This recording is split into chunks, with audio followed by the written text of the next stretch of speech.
Buenas, profesor y compañeros presentes. Hoy tenemos el gusto de hablar de las Torres Gemelas. Eh, Enfocaremos primero a hablar de las estructuras de los edificios y del choque. Ok, podemos mencionar que la estructura contaba con 47 columnas de acero. Este acero se conocía como el acero 36 y el acero 32. También podemos mencionar que tenía un núcleo central en el cual se colocaban todos sus cables. Podemos decir que esta estructura contaba con todas las normas técnicas de parte de la ciudad de Nueva York y que aún fue desarrollada para soportar un impacto de un avión que en cual en ese tiempo era el más grande. ¿Ok? Ahora, en el día del suceso, la torre norte ocurrieron dos cosas.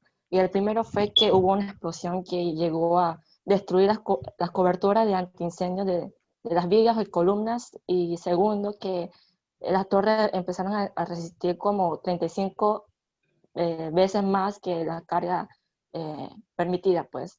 Los aviones tienen como unos materiales construidos y que son el aluminio, que es un elemento muy volátil, y entonces cuando al chocar y la fricción fue que fundió el aluminio y entonces al entrar en contacto con el agua eh, eh, explotó.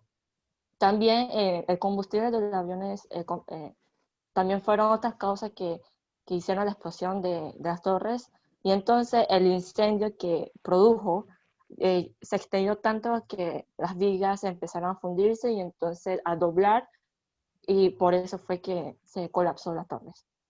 Ok, mira, ahora que tú estás diciendo sobre que uno de los puntos que hizo eso de las torres es el combustible de los aviones, pues mira, los aceros que había mencionado Carol, el punto de fusión de esos aceros es de 2750 Fahrenheit, mientras que del combustible de un avión es de 800 a 1000 grados Fahrenheit. Entonces, ¿cómo pudo al momento de que el combustible se incendió hacer que se debilitara el acero?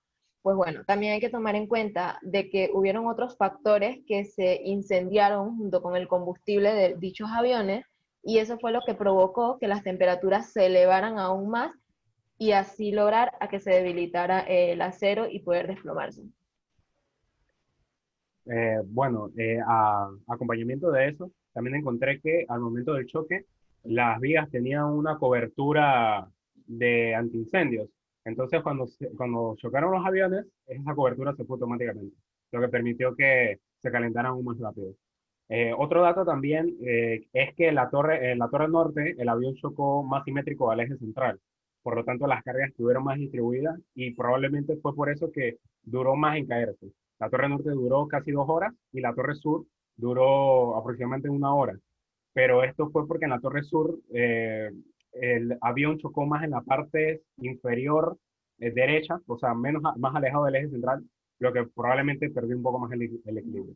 Esto lo podemos asemejar al juego de mesa llamado Jenga, que si tú quitas una pieza central, la torre puede mantenerse en pie, pero si tú quitas una parte de una esquina, es más propensa a que la torre pierda el equilibrio y se desplome.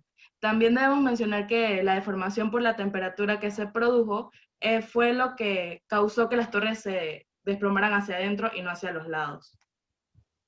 Ahora, en las grabaciones de ese suceso se ve el desplome de las torres ser sobre su propia base y no a los lados, que es lo que normalmente sucedería.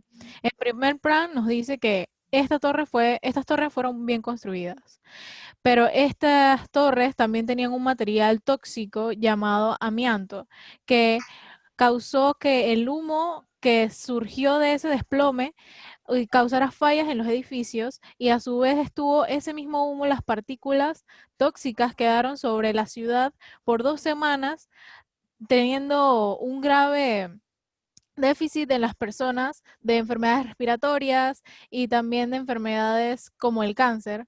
Esto llevó a Estados Unidos a cambiar muchas de las cosas en los materiales utilizados para más resistencia a explosiones y nuevas técnicas de protección al calor.